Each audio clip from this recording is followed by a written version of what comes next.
Lani so izmed svetniških vrst ustanovili delovno skupino za pregled vračil denarja iz naslova telefonije. Ker lahko po odloku tako skupino ustanovi le župan, ob svetnikih pa mora imeti še zunanje člane, je Ladislav Petretič samo o klicani komisiji sodno oporekal. V ponedeljek sem dobil sodbo, ki jo korist mene osebno, ki sem mi ves čas očital, ta skupina svetnikov, kako sem trošil davkoplačevalski denar, kako sem zapravljal čas, kako nisem razdelil telefonije. Svetniška skupina namreč očita, da si je občina vzela prevelik delež denarja.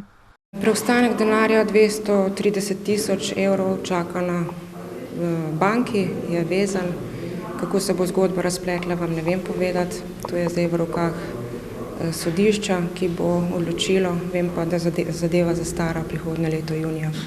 Petretič je ves ta čas skušal sodelovati s svetniško skupino, ker kot je dejal, takšna razklanost ni v interesu občine.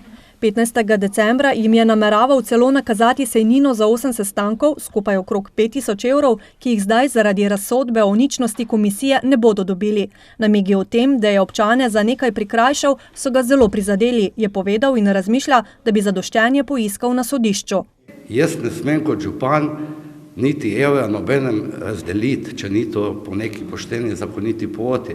Zato me je to toliko še bolj pod razžalostilo, moram povedati, jer resnično razmišljam o tožbi. Takšna napetost med svetniško skupino in občinsko upravo ni v dobrobit občanov in bi morala biti šola za v prihodnje, še meni župan.